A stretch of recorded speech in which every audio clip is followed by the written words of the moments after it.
Selamat pagi, saya Tony Tobing. Saya akan membahas mengenai Undang-Undang Cipta Kerja, khususnya mengenai pemutusan hubungan kerja yang terdapat pada pasal 150. Ya. Jadi PHK yang dilakukan pihak pengusaha. Dalam ketentuan pasal 151 ayat 1, pemutusan hubungan kerja dilaksanakan berdasarkan kesepakatan antara pengusaha dengan pekerja atau buruh. Ayat 2-nya, dalam hal kesepakatan sebagaimana dimaksud pada ayat 1 tidak tercapai, penyelesaian pemutusan hubungan kerja dilakukan melalui prosedur penyelesaian perselisihan hubungan industrial sesuai dengan ketentuan perundang-undangan. Jadi melalui lembaga PHI.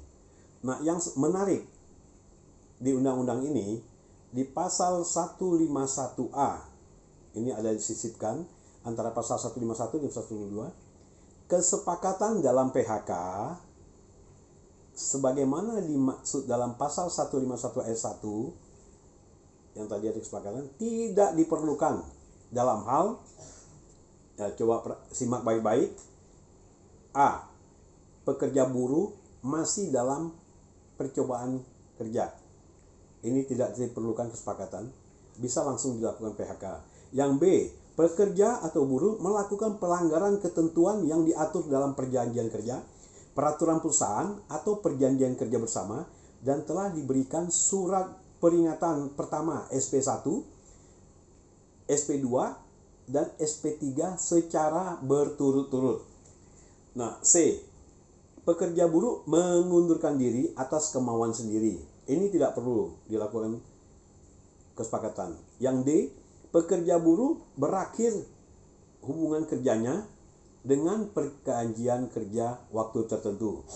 Yang E, pekerja buruh mencapai usia pensiun sesuai dengan perjanjian kerja, peraturan perusahaan atau perjanjian kerja bersama. Yang F, pekerja atau buruh meninggal dunia. Yang G, perusahaan tutup yang disebabkan karena keadaan memaksa atau force majeure, atau perusahaan dinyatakan pailit berdasarkan putusan pengadilan niaga. Jadi pasal 151 ayat A ini, jika terjadi A sampai H, maka ini tidak diperlukan kesepakatan.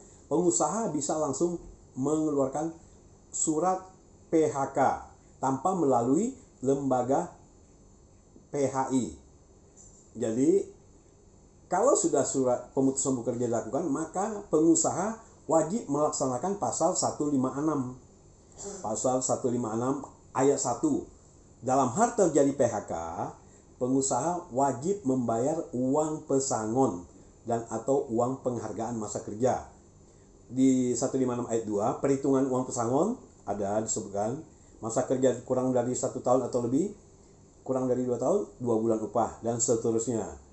Dan di ayat 3 ada perhitungan uang penghargaan masa kerja.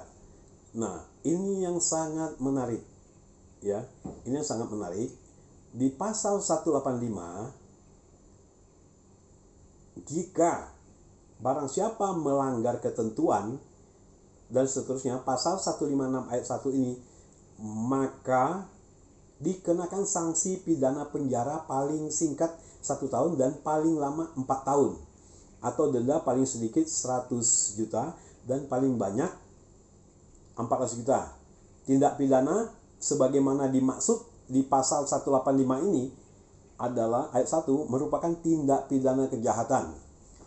Ini sebuah terobosan yang baru, jadi para buruh, para pekerja jangan khawatir.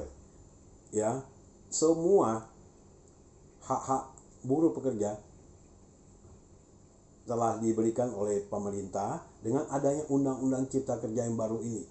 Jadi kalau 185 pengusaha tidak memberikan pesangon yang tidak perlu dilakukan kesepakatan dan PHK sudah dilakukan, maka wajib menerima pesangon sesuai dengan pasal yang sudah disebutkan 156 ayat 2 dan ayat 3. Jika tidak, bisa dilaporkan kepada pihak kepolisian dan ini adalah tindak pidana kejahatan. Kalau Anda ingin bertanya lebih lanjut, silakan hubungi saya di 0812 887 33330 dengan Tony Tobing.